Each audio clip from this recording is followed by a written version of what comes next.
बुरनई पर इन दिनों सभी की निगाहें टिकी हुई थी और है भी। रिसर्च की जा रही है, जाना जा रहा है इस देश के बारे में। ऐसा नहीं है कि ये आज या कल का बनाया गया कोई ऐसा देश है, लेकिन क्योंकि प्रधानमंत्री नरेंद्र मोदी का दौरा यहाँ पर सामने आया, बड़ी तस्वीरें सामने आई, तो हर किसी की निगाहें बुरनई से जुड़ी इतिहास को लेकर, वर्तमान को लेकर सामने आने लगी। बहरहाल एक और इतिहास इससे जुड़ा हुआ जो है वो उसके नाम को लेकर, या फिर यूँ कहिए कुछ और दिलचस्प जानकारियों के साथ हम हाजिर हैं। लेकिन अगर अब तक आपने हमें सब्सक्राइब नहीं किया है तो देर मत कीजिए, सब्सक्राइब करिए और उन मुद्दों के बारे में ज़रूर बताइए जिन पर आप चाहते हैं कि हम पूरी रिसर्च और सटीक जानकारी के साथ आपके सामने यूं ही हाजिर होते रहें। बहरहाल बुरनई 5वीं सदी तक था एक बौद्ध और हिंदू देश, लेकिन फिर ये मुस्लिम मुल्क हो गया। लेकिन कैसे ये पूरा बदलाव आया? दरअसल प्रधानमंत्री नरेंद्र मोदी मुस्लिम देश बुरनई पर गए हुए हैं। इस देश का नाम भी संस्कृत से लिया गया है। किसी ज़माने में ये हिंदू बौद्ध देश था। और यही नहीं, यहाँ जो मलय कल्चर है जिसके बारे में आगे हम आपको बताएंगे, उसकी जड़ें हिंदू से जुड़ी हुई हैं। यानी आप समझिए कि जो रीति रिवाज रहे, जो पूरी परंपराएं रही, सभ्यता रही, संस्कृति रही, वो हिंदू से जुड़ी रही। लेकिन क्या आपको मालूम है कि भारत के त्रिपुरा या सिक्किम के बराबर क्षेत्रफल वाला मुस्लिम देश, जो आज मुस्लिम देश बन चुका है बुरनई, कभी बौद्ध लोगों का देश हुआ करता था। दरअसल मुस्लिम देश कैसे और कब बन गया, इससे पहले बुरनई के बारे में कुछ ज़रूरी बातें जान लें। यह आधिकारिक तौर पर मुस्लिम देश है, ये हम वर्तमान की स्थिति आपको बता रहे हैं। यहाँ 82.1% मुसलमान रहते हैं, मुस्लिम आबादी रहती है। 6.3% बौद्ध धर्म को मानने वाले आज भी रहते हैं। बुरनई की आबादी मुश्किल से करीब 5 लाख के आसपास है और यहाँ की जनसंख्या जो है वो घट रही है। ये भी यहाँ से जुड़ी कई जो रिसर्च है वो सामने आ चुकी है। और देखिए, यहाँ मलय भाषा बोली जाती है। बुरनई का बौद्ध देश से इस्लामी बनने तक का जो ये सफ़र रहा है, ये जो पूरा प्रोसेस रहा है, करीब 500 साल इसमें हो गए हैं। इस्लाम के आगमन से पहले बुरनई हिंदू और बौद्ध साम्राज्यों से बहुत ज़्यादा प्रभावित था। हर किसी के रग रग में और जहन में ये बसा हुआ था। और यहाँ की जो आबादी है मुख्य तौर पर, यानी कि ख़ास तौर पर जो मुख्य तौर होता है, यानी कि किस रीति रिवाज, रहन सहन, प्रचलन को मान रही है, वो बौद्ध बताई जाती है। और ये साउथ के श्रीविजय साम्राज्य से जुड़ा हुआ था। बहरहाल बुरनई पहले दक्षिण पूर्व एशिया में एक प्रमुख बौद्ध राज्य था। पुरातात्विक साक्ष्य जो सामने आते हैं, जो कि अमूमन किसी देश को लेकर रिसर्च यहाँ पर जब होती है तो उससे मालूम चलता है कि इस क्षेत्र में कई जाति समूहों का रहना होता था। बुरनई खुद शायद श्री विजयनगर साम्राज्य का हिस्सा था। इस भारतीय हिंदू साम्राज्य का असर यहाँ साफ तौर पर 14वीं से 16वीं सदी के बीच रहा।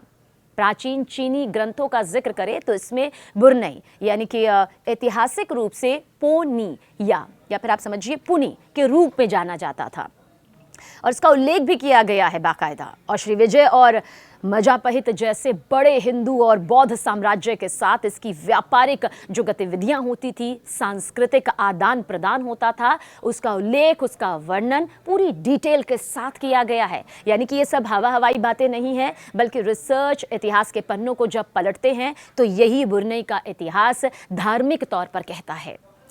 6वीं शताब्दी का जिक्र करें तो इसकी शुरुआत जो बुरनई का भारत और चीन के साथ व्यापार और साथ ही सांस्कृतिक जो ताल्लुकात हैं वो काफ़ी फलने और फूलने लगा, काफ़ी ज़्यादा तेज़ी के साथ आगे बढ़ रहा था।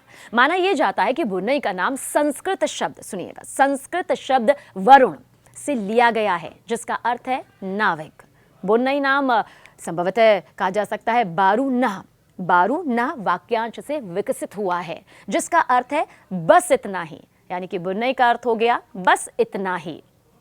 बुरनई का इस्लाम की ओर जो एक बड़ा बदलाव देखने को मिला, महत्वपूर्ण जो बदलाव सामने आया, ये दरअसल 14वीं शताब्दी से शुरू हुआ, जब इस क्षेत्र में अरब प्रायद्वीप और भारत के मुस्लिम व्यापारियों के साथ व्यापार के जरिए से इस्लामी प्रभावों को अपनाना शुरू कर दिया। यानी सोचिए ये बदलाव किस तरह से एक मुल्क के तौर पर सामने आया। 1515 में इसके आसपास में बुरनई के बौद्ध राजा ने इस्लाम धर्म अपना लिया। यानी कि एक बौद्ध राजा बुरनई का, जिन्होंने प्रभावित होकर इस्लाम धर्म को कबूल कर लिया। अब उन्होंने खुद का नाम सुल्तान मोहम्मद अपनाया। यानी कि इससे पहले जो उनका नाम था वो क्या था वो भी बताएंगे, लेकिन वो इतना ज्यादा प्रभावित हो गए इस्लाम धर्म से कि उन्होंने अपना नाम सुल्तान मोहम्मद रख लिया। और इससे पहले उनका बौद्ध नाम अवांग अलक बेटाटर था। अवांग अलक बेटाटर ये नाम था। और इससे बुरनई के इतिहास में इस्लामी युग की शुरुआत भी हो गई। जब वहां के राजा ने ही खुद को सुल्तान मानकर नाम मुस्लिम रख लिया तो फिर जाहिर सी बात है प्रजा ने भी उसी को अपनाना शुरू कर दिया। और अहम साक्ष्य जिन्हें हम सबूत भी कहते हैं, सबूत बताते हैं कि यहाँ बहुत सी आबादी ने कुछ समय तक बौद्ध धर्म का अभ्यास करना जारी रखा, क्योंकि उनको लगा कि वो बौद्ध धर्म से अलग नहीं हो सकते हैं, इसे अलग नहीं कर सकते हैं। हालांकि फिर धीरे धीरे आबादी मुस्लिम हो गई, यानी कि इस्लाम धर्म को अपनाने लगी। हालांकि बौद्ध लोग अब भी यहाँ पर रहते हैं, लेकिन अब तादाद बहुत कम हो गई है। बाद में धीरे धीरे बुरनई मुस्लिम देश बन गया। कहना चाहिए कि एक ज़माने में बुरनई की पहचान हिंदू राष्ट्र और बौद्ध साम्राज्य के साथ थी, लेकिन फिर आबो हवा बदलती गई, फिजा बदलती गई और मुस्लिम मुल्क ये बन गया।